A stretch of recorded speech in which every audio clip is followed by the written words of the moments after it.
everyone, and thanks for joining us for today's MarkMonitor ICANN Recap webinar, Understanding a Rapidly Changing Domain Landscape. We'll be covering the latest on the new gTLD program and happenings at the recent ICANN meeting in Singapore.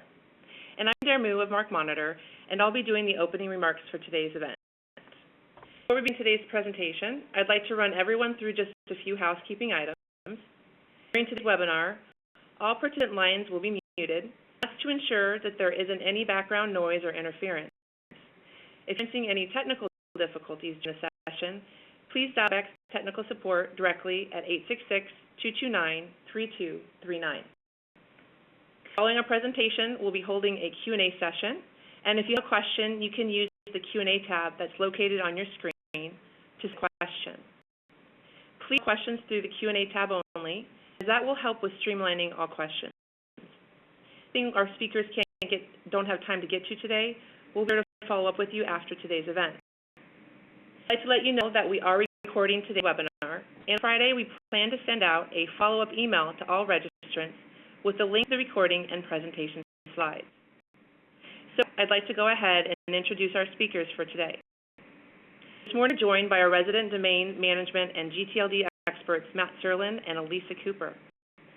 Matt is Vice President of Domain Operations at MarkMonitor. He's responsible for day operations of the company's domain services, including customer relationships as third-party registry and registrar relationships. Also regularly attends ICANN meetings where represents MarkMonitor's client base of intellectual property owners.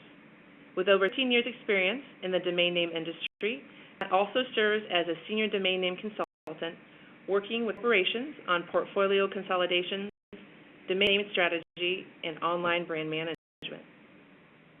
Also joined this morning by Elisa Cooper, and she's Senior Director of Product Marketing of Domain Management. With years of direct experience, she's an expert in the field of online brand protection and domain management. Elisa worked closely with many Fortune 1000 companies, assisting with domain and brand protection policy development. She's also spoken and written extensively on these topics and is an active member of ICANN's business constituency, the International Anti-Counterfeiting Coalition, and the Online Trust Alliance. So with that, I'll go ahead and turn things over to Elisa to get us started.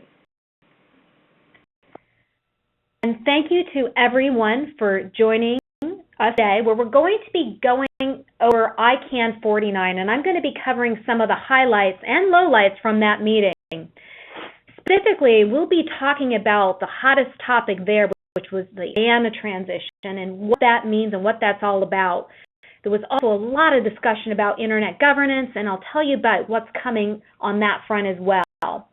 Then I'll go over a bit of a review of where we're at with the new gTLD program and the Trademark Clearinghouse, and then I'm going to turn it over to my colleague, Matt Serlin, who's going to take you through an update of what is going on with the brand registry group, the namespace collisions, a bit of update on who is and where we're at with the expert working group, and then finally he'll talk to you a little bit about participating at ICANN.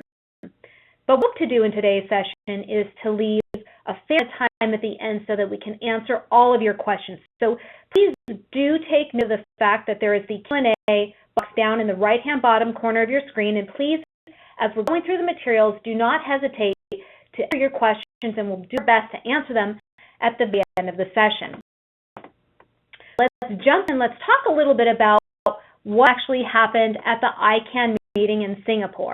The meeting itself, which was ICANN's 49th meeting, was held March 24th to 28th in Singapore.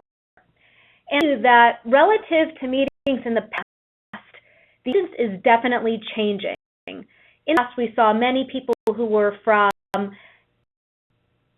universities, many people that were from the registries themselves, very interested in the namespace, focused just meeting sort of their own internal needs. That's who we saw attending the meetings, but I'll tell you that the attendance is really changing and that we're starting to see more businesses participating. Now, it's true that many of them are participating because they themselves are actually applicants, but they're representing more than just their applicant interests. They're also now becoming much more involved in all of the issues around the domain name landscape and more broadly in internet governance itself. And so it's very interesting to note that the landscape and the attendance is really starting to change at these ICANN meetings, and it's much more business focused, I think, than it ever was before. And some of it also has to do with the leadership of Fadi Shahadi, who's really taken the organization to the next level, in my opinion. Now, he's definitely come under a lot of criticism because the organization is making a lot of changes and is moving into sort of some new areas. But when he did his keynote speech, he really focused on 3 areas for ICANN and really focused on the fact that ICANN intends to really pursue further globalization. Now, what does this mean? That ICANN itself is spread out. They have these different hubs around the world. They've got their office in LA still, but they also have offices, a hub in Singapore and a hub in Istanbul, and they're continuing looking at globalizing ICANN. There's some questions about whether globalization means that there will be legal entities in different parts of the world and what ultimately that means in terms of existing contracts and new contracts and what the jurisdiction for those contracts will be. But this is definitely a focus for the organization. Fadi's keynote also talked about the importance of internet governance and the fact that ICANN is a player in that space and will be participating in an upcoming meeting that will be held in Brazil, and I'll talk about what that meeting is all about in just a moment. The big news, and what Fadi spent a fair amount talking about, was the IANA transition, and I'll talk in just a moment about what that is really all about. But this is definitely a big focus for the meeting, a lot of interest, a lot of concern about what that all really means. And so let's jump to that topic right now, and we'll go through some definitions and talk about what the IANA functions are and what it all means and how it all plays with the U.S. government. So let's talk about this transition of the IANA function. So first, it is the U.S. Commerce Department's NTIA, or National Telecommunications and Information Administration, that announced that they plan to transition key domain name functions, which are known as the IANA functions, and I'll tell you exactly in a minute what those IANA functions are. But essentially, the NTIA said that they want to transition the internet functions. They're basically the backbone of the internet. The U.S. government still has a contract for the management of this backbone, and they want to transition the contract for over these pieces of infrastructure to a global multi-stakeholder community. And the NTIA asked ICANN to convene this multi-stakeholder global bottom-up consensus-driven community together and create a plan or transition to land so that there would be some other group, not the U.S. government, not a particular government, but there would be some multi-stakeholder group that would be responsible for determining how the IANA functions would actually operate in the future. So, what are the IANA functions actually, and what is it that the U.S. government was doing? So the U.S. government had a contract, or they actually still have a contract for the maintenance of these root servers. And the IANA functions, where IANA stands for the Internet Assigned Numbers Authority, the IANA functions include essentially coordination of Internet protocol parameters, changes to root servers. So basically, anytime a new TLD is delegated, that TLD has to be put into a database so that they can propagate out on these servers that the U.S. government currently has a contract on. Also allocate numbering resources, and then provide management of some other services for level domains. So again, to reiterate, the U.S. government had a contract for the management of these servers. The big question is, well, what does it all mean, and what is the U.S. government asking for? The U.S. government has said They will only support this transition if the following four principles are maintained. One, the U.S. government is requiring that there is support for this multi-stakeholder model. There will be an assurance of security, stability, and resiliency in the DNS, requiring that the expectations will be met and that the openness of the Internet will be maintained. So in order for the NTIA or the U.S. government to agree to this transition, and when they convene this global stakeholder group to create a new process, they must ensure that these four principles are maintained. The big question, and I think this has been what's reported in the press, is that the U.S. government has somehow given up control over the Internet. To be clear, the U.S. government never really had control over the Internet. ICANN itself is the group that develops the policy which supports domain names and domain numbering system. And IANA is a group that the U.S. government participates with. The government did not most recently and does not have control over ICANN. They had control over servers, but they did not have control over ICANN or the policy that ICANN develops. The government participates with other world governments as the Governmental Advisory Committee. And so while the U.S. government did have this contract for these root zone servers, they did not have control over the Internet per se. And I think in the press, it's widely been reported that somehow the U.S. government has given up control. And to be clear, in my opinion, the U.S. government did not give up control. The U.S. government never had control over ICANN. The U.S. government had control over these root servers. And basically what the U.S. government is saying is they don't want to be pinned as the group or the country that is doing anything. And so it would be better to have a multi-stakeholder group having that contract than the U.S. government per se.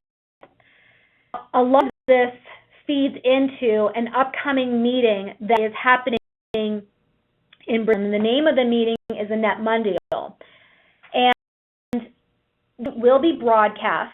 And the reason that I believe this announcement by the U.S. government kind of plays into this upcoming meeting on Internet governance in Brazil is because I believe that it was anticipated that this whole topic of the fact that the U.S. government has this contract for the root servers would have been a big bone of contention at the meeting. And so I believe that in order to diffuse and alleviate some of the pressure that would have been focused on the U.S. government at this meeting, that U.S. government felt that it was in its best interest to begin this transition now.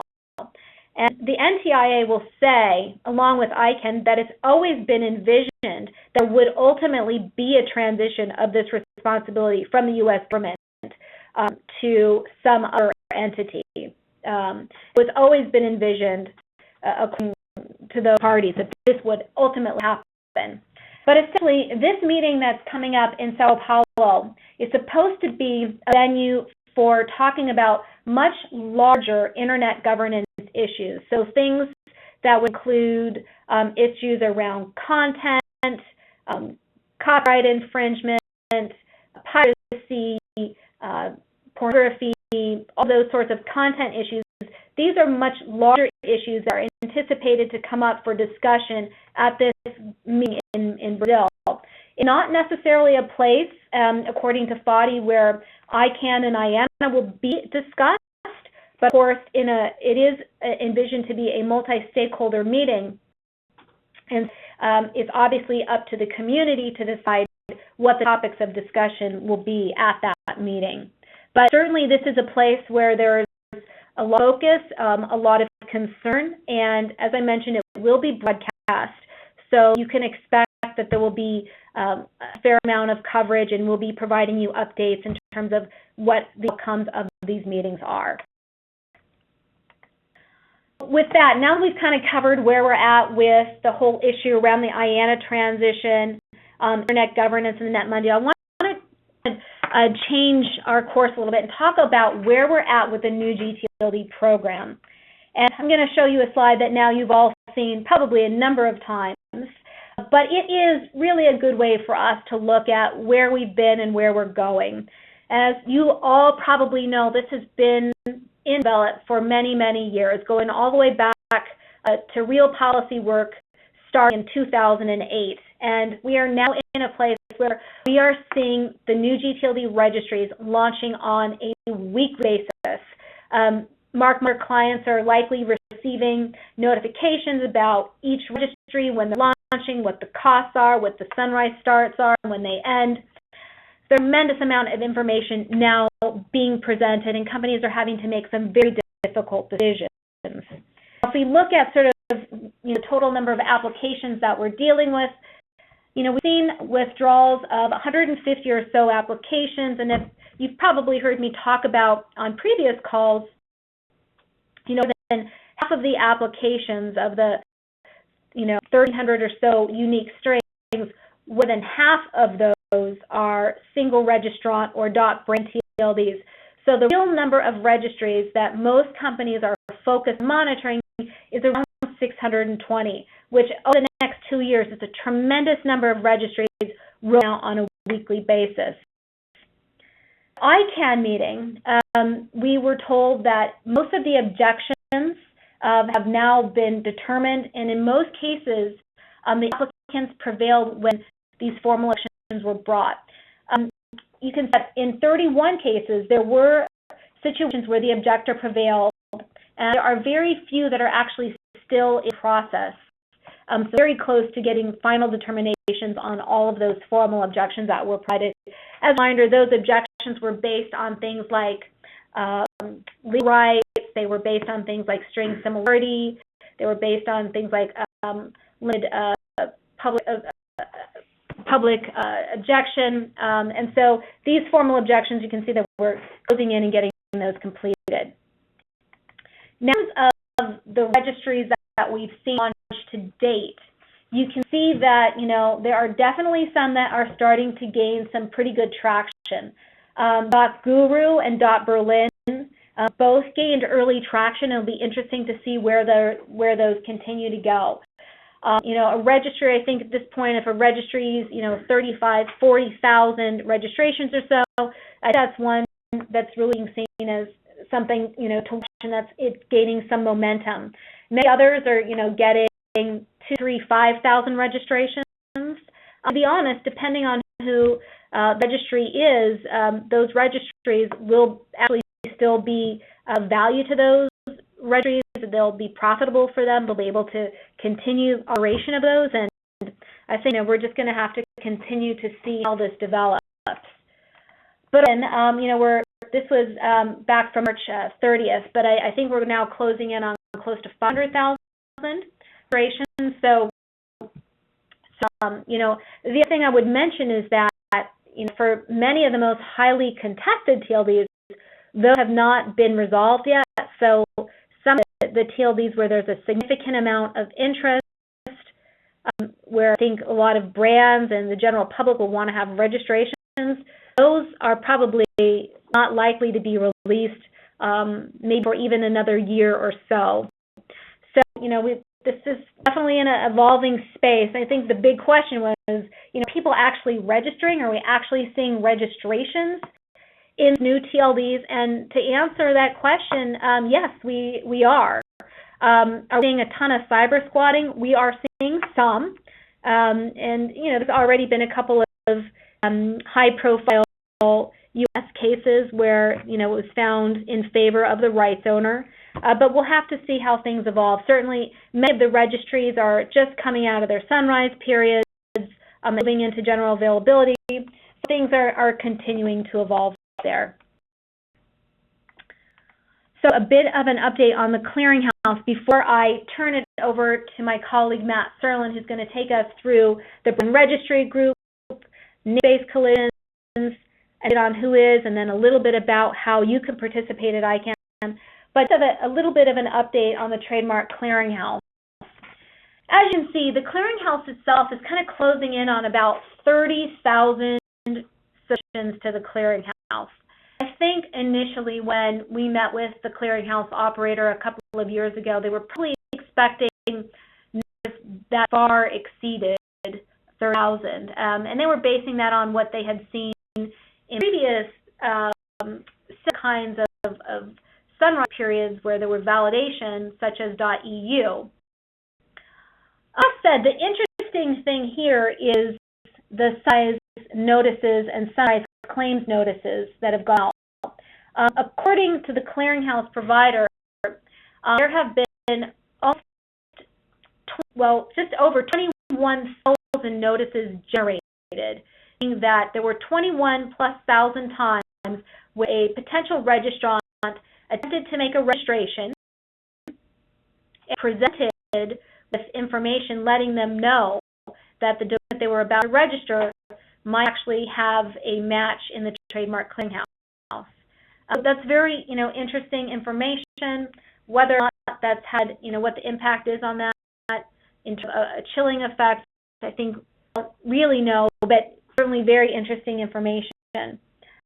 Of course, notices do show even when the legitimate trademark owner is submitting for registration. So it's important to remember that those could be legitimate registrations as well.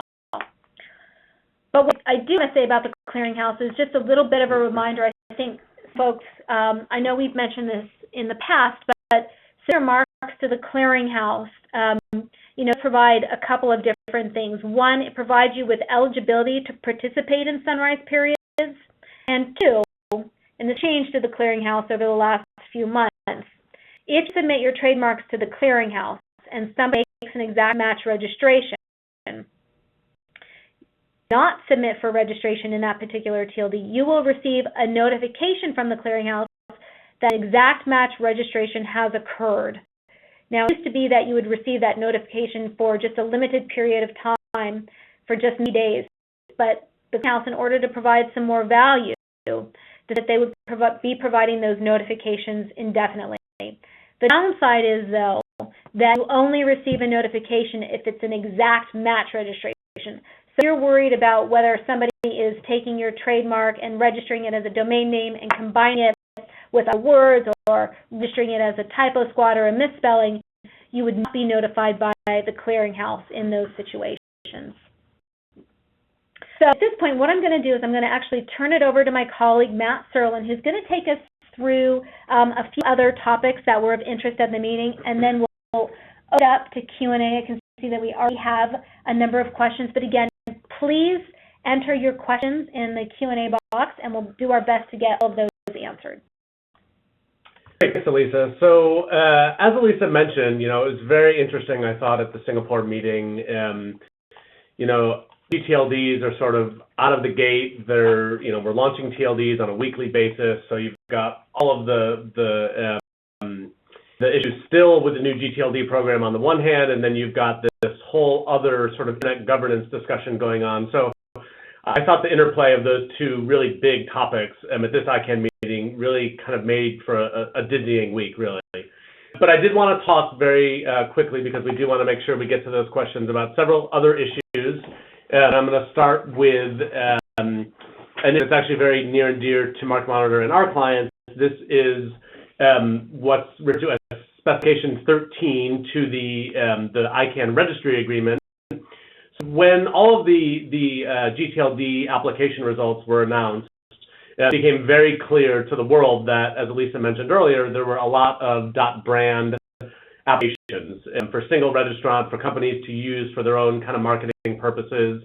Now, that really wasn't a defined category by ICANN. It just sort of naturally occurred. And so a group formed called the Brand Registry Group, made up of brand holders that had applied for their TLD, for a group to really kind of work on brand holder issues specific to ICANN Registry Agreement. And so they've been working really hard with ICANN staff and the ICANN board to come up with the specification that essentially was an amendment to the registry agreement, which the registry agreement was written for gTLD registries that are selling domains to the general public, and that's the model that we've kind of always had in the past. Well, TLDs really don't follow that model, and so we worked really hard and negotiated with ICANN on the Specification 13, and in Singapore, we actually saw this get passed by the ICANN board. You can see there are some things that will allow a .brand registry to operate a little bit differently. And so the few biggest ones here to me are there's no requirement to have a sunrise period. So, every gTLD that launches has to have a sunrise period, which for a brand registry doesn't really make any sense because the only people registering domain names in a registry is the brand holder themselves. And so this is not to have that sunrise period. And then one of the other important key here is that a GTLD that's got that .brand classification does not need to be transitioned to a successor. And so there was real concern if a company decided to shut down their .brand gTLD at some point in the future that based on the registry agreement as it was written, they would have to actually transition that to another entity. And you can see the problems that obviously creates. And so the ICANN board passed this. The one issue that it sort of punted back to the policy body within ICANN was this notion of only having access to the registry for a limited number of registrars. So the ICANN agreement as it stands calls for equal access by registrars. In a .brand scenario, for the registry operator, they're really looking to only have one, maybe two registrars that they work with on a corporate perspective. So that punted back to the GSO to work through, I think, a 45-day period that the GSO will have to comment back to the board. But GTLD operators that have already executed their agreement that want to be classified as .brands can now get access and execute the specification 13, which will let them operate the TLD in a much more brand-friendly environment. So this was a really big step coming out of Singapore. Another hot topic in the gTLD program, we're kind of in full force. Like I said, TLDs are launching. You guys are seeing, gTLDs launch every several days at this point. There still is this technical work going on in the background referred to namespace collisions. And talked about this, for the past 8 or so, really in full force. But the issue here is that, as you can see, there are things that exist on the internet like .corp and .home that are used by network appliances that are not in the root of the internet. What's concern is if you put those into the actual root of the internet, you collide with internet appliances and applications that are using those offline. And so ICANN and the technical community has done a lot of work, a lot of public comment on how to address this namespace collision issue. So you can see here, this is the strings. So these are the most queried strings to the right of the dots. You can see home and .corp by far are the largest queried strings because of the fact that those are used in things like internet routers and things like that. And we'll talk about how those are going to be addressed. So, like I said, a lot of research has gone on in this area by ICANN and the technical community, and this really does go back to 2003. But because previous gTLD rounds have been a lot more controlled and a lot smaller in terms of the number of gTLDs that have been introduced, it really didn't get a lot of kind of mainstream attention, even within the ICANN community, until this recent round of gTLDs. And you can really see that the erosion in the namespace that we're going through now really doesn't significantly increase or change the risks that have been there all along. And so right before the Singapore meeting, I actually published a report that I believe is actually still out for public comment for another couple of weeks. That basically, these are the sort of highlights. So the two TLDs that we showed earlier, corp and home, in addition to .mail, will essentially be permanently reserved. There's just too much concern about how widespread those TLDs are used by internet appliances and other applications to really let those be delegated into the root zone. So that's the biggest recommendation. Then this notion of what they're calling a controlled interruption, and they've created an IP address that once a name on the collision list, as it's referred to, one name is delegated that's on that list by a registry operator, it would really have to point to the IP address for 120 days.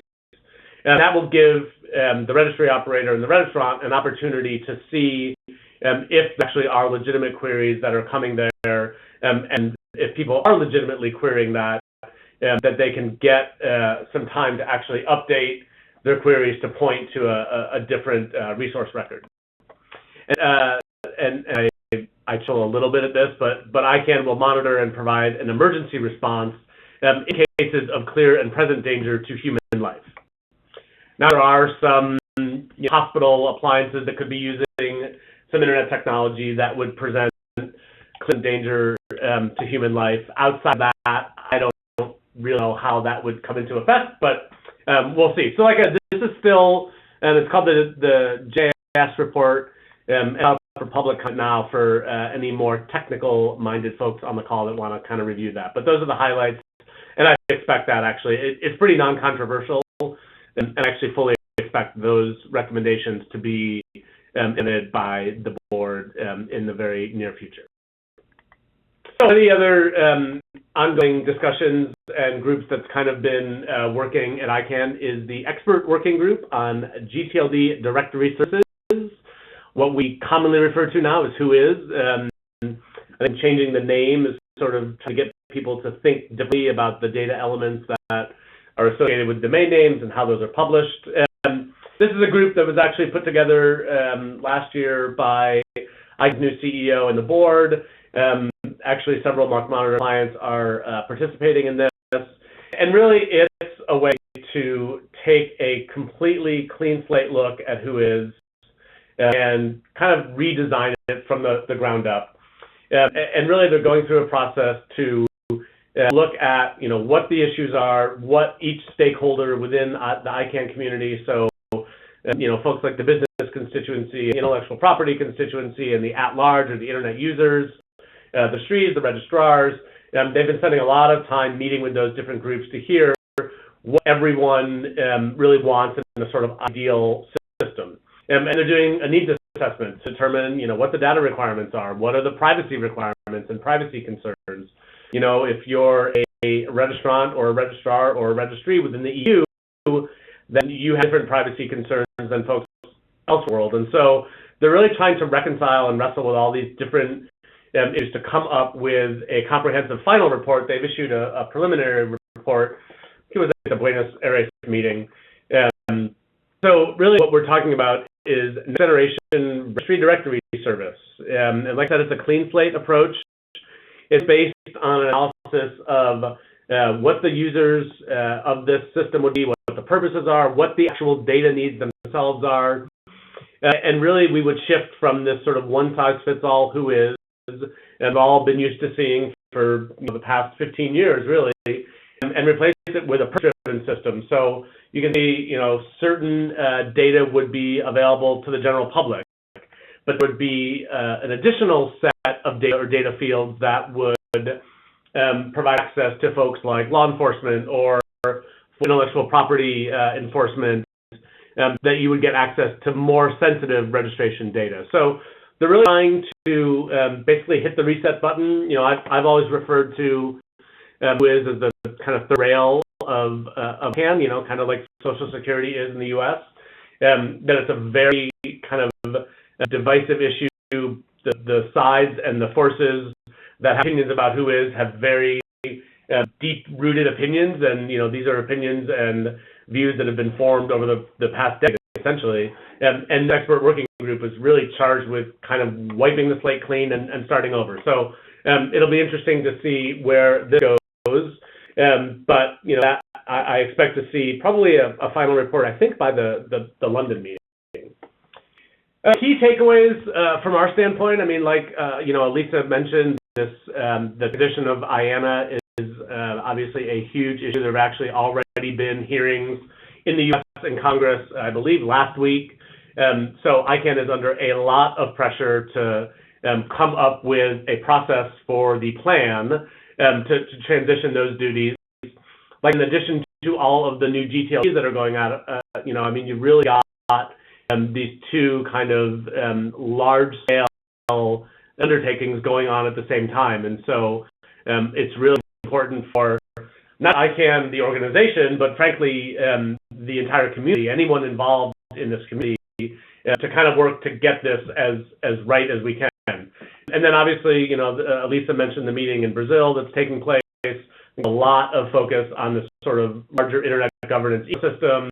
And then ICANN is also undergoing their 5-year strategic planning process. And so it's very clear to anyone that's been anywhere near the ICANN community and the organization for any amount of time, the organization is clearly evolved and continues to evolve. And I think under the new CEO's leadership, it has taken on much more of a sort of mature organizational role. But really, there is a lot of pressure on this organization and the community to kind of get these things right. So with that, I think I'm going to end with how to actually get involved in this kind of wacky process, if you will. So I mentioned the namespace collision report. Really, ICANN doesn't do a lot of stuff that doesn't go out for public comment. And so I think there is an ongoing public comment about the IANA transition as well that they just opened yesterday, I believe.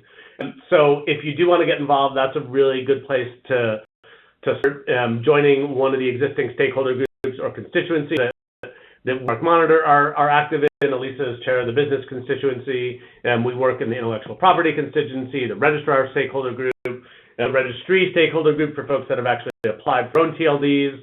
There really is no limit to the different ways and mechanisms by which you can get involved.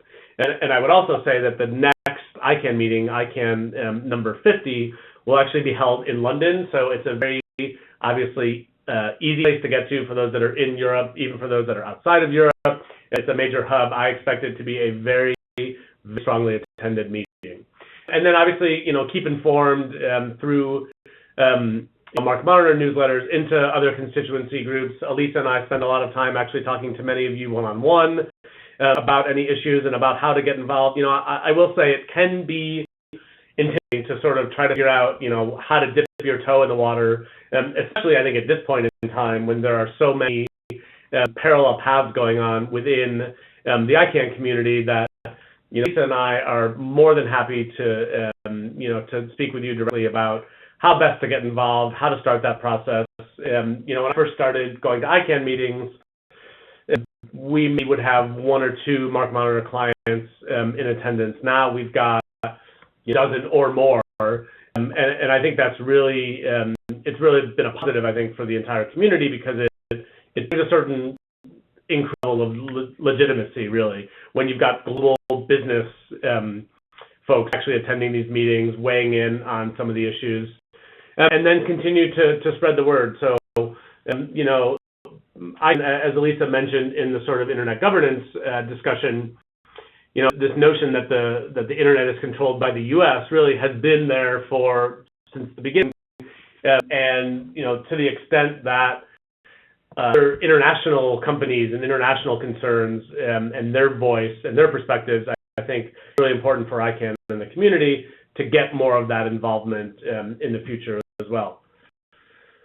I think with that, we covered a lot of material in 40 minutes. I think we've got a bunch of Q&A. We're happy to take more questions, so please use that Q&A box over on the right-hand side.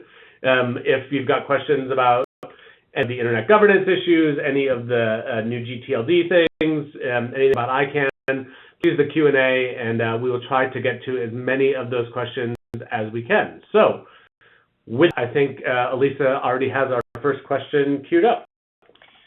So our first question is, how well is the Uniform Rapid Suspension working? So it's a good question. There haven't been a huge number of cases, but I know there's been a couple that have gone, as Elisa mentioned, that have gone in favor of the rights holder. There were actually 1 or 2 that went in favor of the main holder as well. So I don't think there's enough data yet to draw any real strong conclusions. I think we've had enough cases yet, but from my perspective, I think it's actually working so far as designed based on the decisions that I personally have looked at. And there hasn't been anything that's, to me, is sort of flying in the face of what's designed for. Again, so just to level set for when the URS is the Uniform Rapid Suspension, It was really designed to be a cheaper, faster version of the UDRP, which can take, several $1,000s in several months, while the URS is designed to cost, a few $100s and take, a matter of days, weeks, start to finish.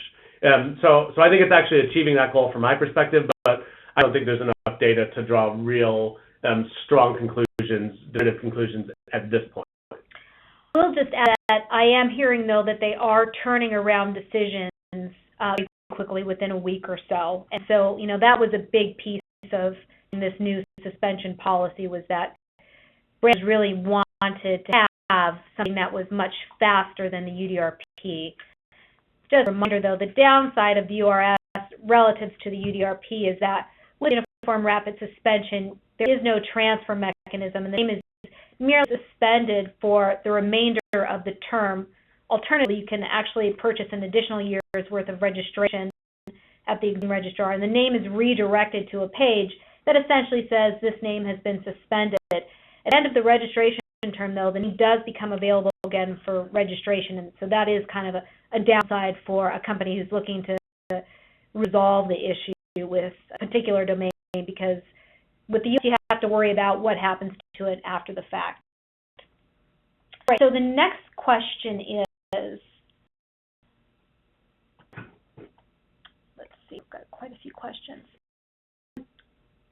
Best publicly available resource to monitor the new gTLDs opening up each week and the list of current registries.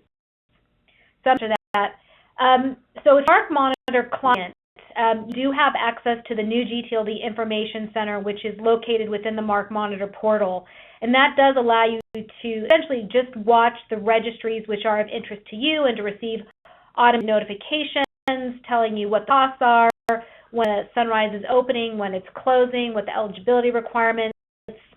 How, if you are looking for something that is publicly available, probably the best place to go is the Trademark-Clearinghouse.com website, which has a list of all of the approaching sunrises. Unfortunately, with that, though, you're not able to get any price information because they're simply just notifying you about when the sunrise periods are approaching. But I think that would probably be your best bet. Although information and contracts and all of that information are also available from the ICANN website as well. This next question is, will who is also apply to the current CCTLDs, for example, SIRA? So it's a very good question. The answer is to be determined. I mean, the biggest difference between the gTLDs and the CCTLDs in ICANN world is that the CCTLDs really aren't under any contractual relationship with ICANN to run their TLD. So, for example, there's no contract between SIRA for .ca and ICANN. So the things that get implemented at ICANN really don't apply to the CCTLDs. Now, having said that, it's always the option. CCTLD operators always have the option to sort of opt into things that they want to opt into. So while ICANN really can't require them, it has been discussed that some of the CCTLD operators may opt into this new services model when it is launched. But unfortunately, there's no mechanism by which ICANN can mandate or contractually obligate them to do that. Right. The next question that I have in the queue is, and the RDS would be replacing the current who is. So as I mentioned, the expert working group really was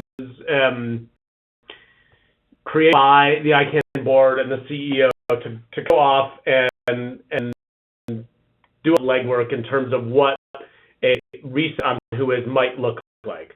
Really not clear at this point is the expert working group is completed with its work and makes recommendations and proposals. What happens to it then? And so one of the big kind of tenets of ICANN is that it's a multi-stakeholder bottoms-up community. And so the way policy gets developed at ICANN is through the community. And so the GNSO, which is the Generic Name Supporting Organization, is a policy that impacts the gTLD namespace is created. And so there's really kind of uncertainty as to if the expert working group makes recommendations, do those then go to the GNSO to kind of work through how it would be implemented and what the actual letter of the policy would be? It's really not clear. And so we're continuing to follow and to talk about this expert working group because it is the most significant step we've seen in the evolution of who is. But I think it's really too early to talk about when anything actually might change in terms of who is. Thanks. So our question is, with the rapid expansion of gTLDs, what advice do you have for companies domain blocking strategies? Is domain blocking a realistic legal blocking strategy? We can realistically protect brand and trademark variations in all these new gTLDs. So, we agree wholeheartedly. When it comes to making the decision about whether or not you're going to utilize the DOS blocking or the right-side registry blocking, there are a few things you have to take into consideration. First of all, is your name eligible for blocking? Meaning, is it a direct dictionary term? And is it even something that is showing up on their premium names list? So premium names, those are names that are deemed premium by ONUS or by right. The names which they are holding back and are charging additional fees for. And if your trade happens to be a dictionary term, it's possible that your trademark would not even qualify for blocking. So that's one thing to take into consideration. Another thing to take into consideration is your trademark unique, or are there other trademark owners out there that have the trademark in different classes? If that's the case, and you're thinking that you're going to block, you may be able to protect the trademark from cyber squatters, but will not protect that other trademark owner from coming in and overriding your block, meaning even if you applied for a block and qualified for the block, the name was blocked, if there's another trademark owner out there with legitimate rights who has the trademark validated in the Trademark Clearinghouse, they can come in and override your block and be able to turn that blocked domain into a live registration. If you have a trademark that is very unique, it's not a premium name, it is a good way, particularly with the DONUS blocking, I would say it is a good value with the DONUS blocking to consider blocking it if it's a trademark that you have experienced abuse in the past with. If it's a mark where you've never experienced abuse, you don't have a problem with it today, I would absolutely not recommend blocking. If you don't see problems today in the current environment, I don't see why you would be receiving, seeing cyber squatting in our new environment. But if you've experienced a fair bit of abuse, I would absolutely recommend taking those house marks, those core brands, and if you're into that category of having a unique mark that you don't share with any others, that is not also a dictionary term, I consider submitting that for blocking, because the price on a per year basis across all the registries that don't have blocking ends up just being a couple dollars a year. Now, the point that you possibly register every variation. Well, with blocking, you have to block combinations of trademarks and other terms. And again, if you've got a problem with a combination of your trademark and a product type or a particular term that often goes along with your product name or your trademark name, you must consider that. But you're absolutely right. You absolutely cannot register every variation. You cannot block every variation. It's just cost prohibitive. So we really think that a really crucial, important step is policing your marks in this new environment. And in that case, when you're policing the marks, you'll have to make some decisions about whether or not you want to pursue every single thing that you find. Because, we're starting to see cyber squatting, and it really becomes a case, well, is this something that's worth the effort? Are you concerned about what they're doing with the name? Or, do you want to sort of monitor this and then take action when you find something that's particularly egregious? So I would definitely say, this environment is, in this new landscape, things are changing, and you're not going to be able to use the same practices that you had in the past. I know that 5 years ago, defensive registrations was to protect your marks, but I think in this new environment, you got to make some smart registration decisions, but you definitely can't go back to the old defensive practices of the past. It's a long answer to a pretty simple question, but it's not a simple answer. Well, I'm going to make it just a tad longer, though. I mean, Elisa's exactly right. The only thing I would add on to that is that it's definitely not a one-size-fits-all, and it's also not a one-size-fits-all for every company. I mean, it really is a brand-by-brand, product-by-product kind of decision, because there are so many different factors, things like, as Elisa mentioned, a premium list and stuff like that. And so I really urge you to, reach out to us. We're happy to have those conversations and to give you guidance, because there really are a lot more factors at play here than there ever have been in the past. Here's a follow-on question. What is the other entity that's operating blocking? I'm sorry if it wasn't clear on that, but the name of the other portfolio applicant is the Right Side Registry Group. So also offering block or the DPML service. Yeah, and so the Right Registry was actually spun off from Demand Media, which is the parent company of ENOM and Name.com. So that's where, so that folks know that it's connected to the ENOM folks. I would say this about the Right Side Registry Group and their domain protected marks list as opposed to the don't protected marks list. We kind of refer to both of those as the blocking offerings. They are separate offerings, even though they both use the same acronym to talk about the lists of names that you can set to that are being blocked. With the Right Side Registry Group, it's they think they'll operate somewhere between 25 and 45 registries. With this particular offering, the cost is a bit higher. There's a lot of uncertainty about sort of exactly what they'll end up operating, whereas with the Donuts Group, they think Donuts will be operating about 100 registries, maybe even more, but we know with a good certainty that there are about 140 or 50, so that they're the only applicant form. We're pretty sure that they're going to be operating at least those. So you think when it comes to the Right Side Registry blocking, it's important to take a look at exactly what they are going to be operating and what they might possibly be operating. And that information is available in the MarkMonitor new gTLD Information Center.